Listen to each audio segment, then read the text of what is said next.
이번 시간에는 소화성 궤양의 합병증 관리를 공부해 보도록 하겠습니다. 합병증은 크게 출혈, 위장관의 폐색, 천공, 복막염이에요. 대표적인 합병증이. 출혈은 가장 흔한 합병증이죠. 잠혈에서부터 선홍색 피를 토하는 등 다양합니다.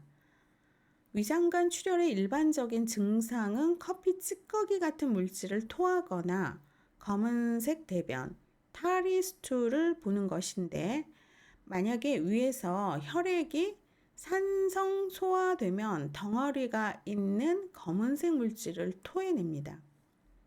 반면에 십이지장이나 그 이하의 장에서 소화되면 검은색 대변을 보게 되죠. 멜레나, 흑색변은 위궤양에서도 생기지만 십이지장 궤양에서 더 많이 발생을 합니다. 그러니까 탈의스툴은 좀 짜장면 같은 그러한 대변이, 짜장면 색깔 같은 그러한 대변이 나온다는 거예요. 커피 찌꺼기하고 좀 비슷하죠? 이제 멜레나 같은 경우에는 아예 그냥 검은색 대변을 멜레나라고 해요. 출혈에 의한 증상은 출혈의 정도에 따라서 다르죠. 만약에 그러니까 24시간 동안에 이제 0.5리터 이하다. 그러면 경미한 출혈이라고 하는데, 그때는 약간의 쇠약감, 그 다음에 발한이 나타날 수가 있어요. 그런데 24시간 안에 1리터 이상의 출혈을 했다. 그러면 저혈압, 약하고 가는 맥박, 오한, 심계항진, 발한과 같은 샥 증상을 나타낼 수가 있다는 거죠. 만약에 심하게 출혈을 할 경우다. 그러면은 대부분 그 부위를 찾아내서 소자, 커터리라고 해서 이렇게 지지는 거예요. 그 출혈 부위를 대부분 그렇게 하는데, 심하게 출혈하는 경우는 이제 내시경을 이용해서 다극, 전기, 응고, 멀티폴라 엘렉트로 코아귤레이션이라고 해서 엠팩이라고 해요. 엠팩. 그 다음에 열 소식자 요법, 프로브를 통해서 거기에다가 히트를 적용시키는 거죠. 히터 프로브 테라피 이러면서 이제 치료를 합니다. 엠팩 같은 경우에는 양극의 멀티폴라니까 양극의 전류로 출혈 부위를 커터리 소작하고 태운다라는 거. 열 소식자 요법은 직접 열에 의해서 출혈 부위를 커터리제이션 소작을 한다는 거예요. 소화성 궤양의 합병증으로 발생한 대량 출혈에 대한 중재는 저혈량성 샥을 치료하고 출혈을 멈추게 하는데 목표를 두어야 됩니다. 저혈량성 샥, 하이퍼볼레믹 샥을 치료할 때처럼 일단 금식시키고 엠표시키고 정맥으로 수액을 공급하고 비위관을 삽입해서 출혈 정도를 어세스하고, 또 위에 팩만을 막고 위 내에 혈액을 제거하기 위해서 생리식염수로 세척을 해요. 실온의 생리식염수는 체온보다 낮습니다. 혈관을 수축시켜서 출혈을 감소시킬 수가 있는데, 만약에 찬 생리식염수로 했다. 그러면은 오히려 위 점막에 혈액 공급을 감소시켜요. 그러면서 위 점막의 손상, 전신순환을 감소시켜서 미주신경을 자극할 수도 있기 때문에 사용하지 않습니다. 생리식염수 세척에 의해서도 출혈이 멈추지 않으면 혈관 수축제를 정맥으로 투여를 하는데, 이 약은 단기 투여 36시간 이내에 해야 되고 혈압을 주의 깊게 관찰을 해야 됩니다. 출혈을 조절하는 또 다른 방법이 혈관 조영술을 통해서 자가 혈궤, 오토로거스 블러드 클로츠를 이용해서 선택적으로 동맥을 색전시키는 거예요. 출혈에 대한 중재가 성공적으로 이루어져서 출혈이 멈추면 그때 환자에게 화장실 출입 정도는 허용을 하면서 안정을 취하게 해야죠. 출혈이 나타나면 환자는 굉장한 불안감을 보입니다. 첫 출혈이 있은 후 며칠 동안은 위의 pH를 5.5에서 7.0으로 유지시켜야 합니다. 그래서 처방된 대로 4일 동안 4시간마다 히스타민 수용체 차단제를 정맥으로 투여하고 히스타민 수용체 차단제 효과를 보충하기 위해서 일주일 동안은 제산제를 투여하는데 이때 주의해야 할 사항은 히스타민 수용체 차단제 투여 1시간 전이나 2시간 후까지는 제산제를 투여하지 않아야 됩니다. 그러니까 간격을 두고 투여를 해야 돼요. 그 외에 계속 출혈이 계속된다. 그러면 수술이 필요해요. 부분적인 서브토탈 가스트렉토미, 위절제술을 하거나 궤양절제술, 유문 성형술, 그러면서 미주신경 절단술하고 유문 성형술을 동시에 할 수 있는 결찰 시술도 있습니다. 두 번째 합병증이 천공이에요. 뚫리는 거죠. 뻥 뚫리는 거. 응급 상태가 되고 상복부 중앙에서 갑작스럽고 심한 날카로운 통증을 호소합니다. 궤양 부위가 천공이 되면 위 12지장의 내용물들이 어디로 들어가냐면 복강내로 들어가요. 화학적 복막염과 세균성 폐혈증, 저혈량성 샥이 발생하면서 장의 연동운동이 감소가 되고 마비성 장폐색, 파랄라이틱 일레우스가 발생할 수가 있습니다. 12지장 궤양에서 가장 많이 발생하고 복막염으로 진전됨에 따라서 복부는 어떻게 변하냐면은 굉장히 텐더니스, 압통이 있으면서 판자처럼 딱딱해져요. 그리고 통증이 복부 전체에 퍼지게 됩니다. 격심한 통증으로 인해서 환자가 어떻게 이 체위가 변화하냐면 복근의 긴장감을 감소시키기 위해서 윗몸을 굽히거나 무릎을 복부 쪽으로 끌어당기는 자세를 취하는 것이 특징입니다. 천공이 위의 뒤쪽 벽에서 생겼다면 인접기관을 침범하면서 천공 부위가 막히기 때문에 증상은 거의 나타나지 않습니다. 천공이 췌장을 침범하면 췌장염 증상이 나타나게 되죠. 자, 즉시 엠피어 금식시키고 비위관을 삽입하고 위 내용물을 흡인을 해야 돼요. 왜? 복강으로 새는 것을 막기 위해서. 정맥관 유지하고 혈액과 수액, 전해질을 보충하면서 항생제를 투여합니다. 중심 정맥압을 관찰하고 시간당 소변량의 측정을 위해서 도뇨관을 삽입하죠. 폴릭 카테타, 인드웰링 카테타, 유치 도뇨관을 삽입을 합니다. 생리식염수나 항생제 용액으로 복강을 세척하고 대망 조각을 덧대어서 천공 부위를 봉합하는 그러한 요법도 있어요.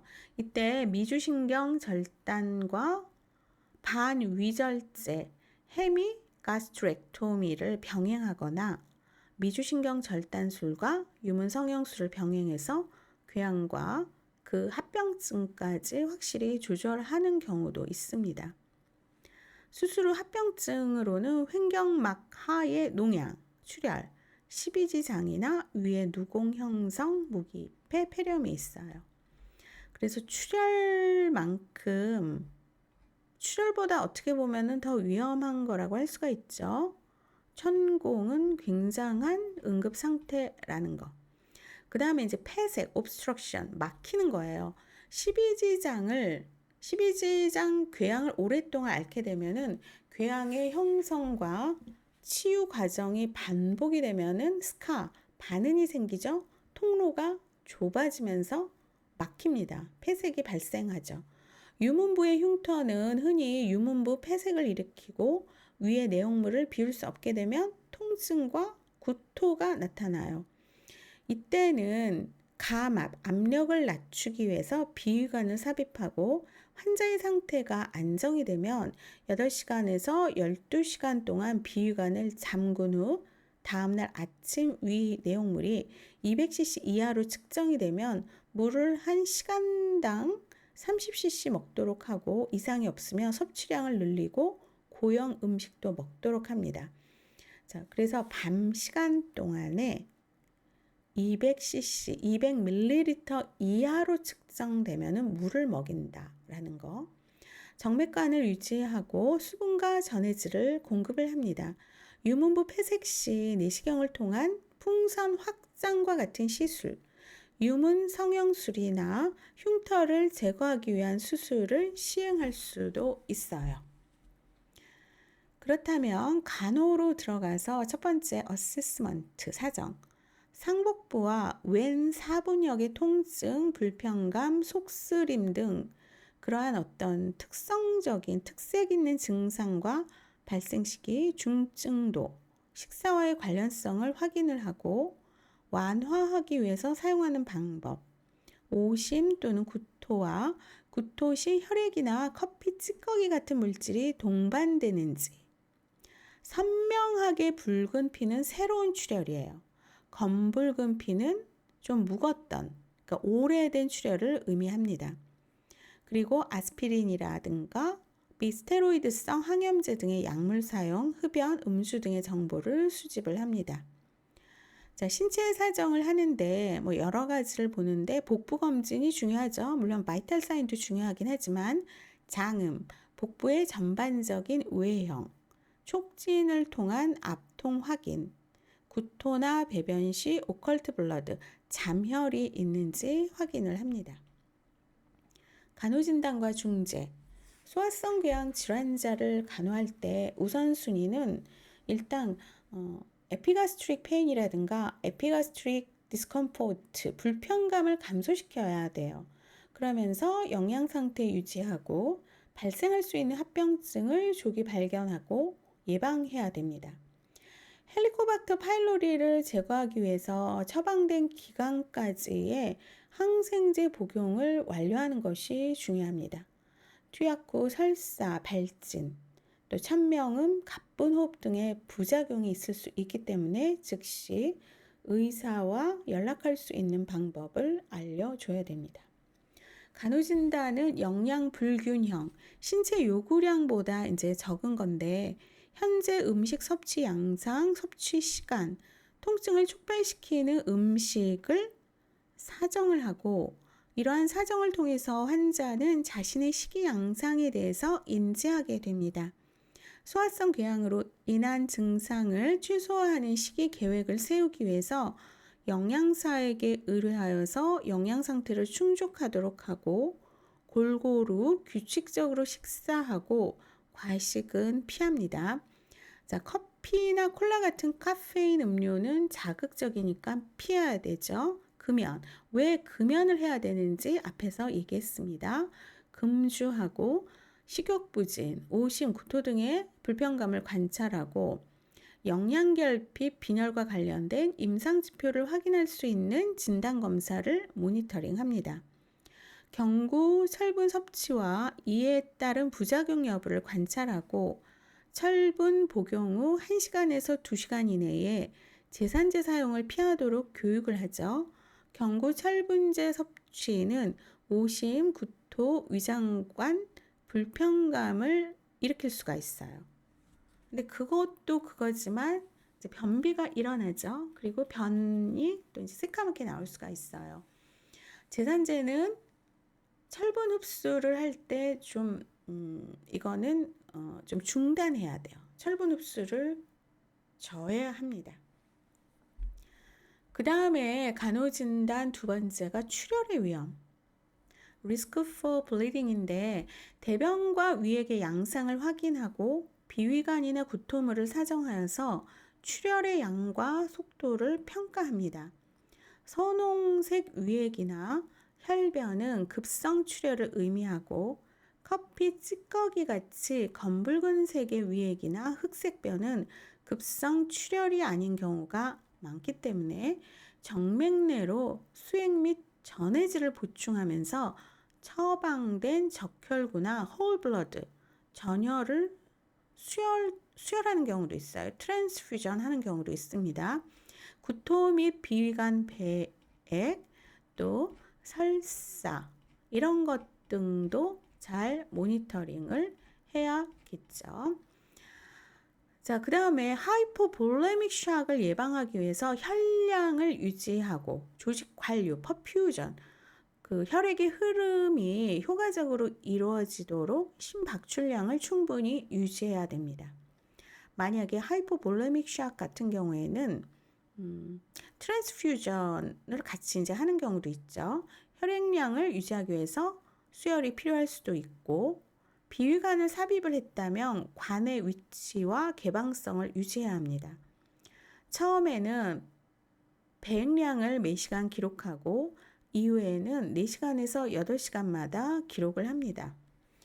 비위관 흡인을 통해서 위장관의 혈액을 제거함으로써 구토와 기도로 흡인되는 것을 예방을 할 수 있습니다. 헤모글로빈과 헤마토크릿, 혈청 전해질, 혈중 요소질소, 크레아틴의 수치를 확인하고, 헤모글로빈과 헤마토크릿은 출혈 시 낮아지죠. 자, 급성 출혈 시에는 혈구와 혈장이 모두 손실이 되어서 정상 수치 안에 있을 수도 있기 때문에 이거를 잘 모니터링 해야 되고, 위장관에서 혈액이 흡수될 경우에 혈중 요소질소와 크레아틴인 수치를 상승시킬 수 있으므로 이것도 잘 봐야겠죠. 4시간마다 장음, 복부 팽만, 압통 등의 복부에 대한 사정을 하고 기록을 합니다. 과활동성 장음이 압통과 함께 동반되는 것이 급성 위장관 출혈의 흔한 증상이 될 수가 있습니다. 천공이 생기는 경우에는 복부 팽만이 증가하고 장음이 없어지고 극심한 압통과 함께 복부가 단단해지죠. 침상의 머리를 올린 채 위로 침상 안정을 하도록 하고, 출혈로 인해서 기립성 저혈압이 발생해서 일어날 때 어지럼이나 기절을 일으킬 수 있기 때문에 옵저베이션 해야 됩니다. 그 다음에 간호진단이 급성 통증이에요. PPIS나 히스타민 수용체 차단제, 제산제, 점막보호제 등 약물을 투여하고 약물의 효과와 부작용을 관찰을 해야 됩니다. 스트레스와 소화성 궤양 사이에 명백한 관련성은 없지만 스트레스를 경감시키고 신체적, 정신적 휴식을 취하는 것이 통증 정도를 경감시키는 데 도움을 준다고 합니다. 그 다음에 이제 수면 양상 장애인데, 양성자 펌프 억제제하고 히스타민 수용체 차단제를 복용하는 것이 염산의 분비를 감소시켜서 밤중에 나타나는 통증을 경감을 시키는데, 저녁 식사 후 식이 섭취를 제한하고 잠자리에 들기 전 간식을 섭취하지 않도록 해야 합니다. 잠자리에 들기 전 음식을 섭취하면 염산과 펩신의 분비를 촉진을 하는 거죠. 그래서 수면 중에 통증이 일어날 가능성이 증가합니다.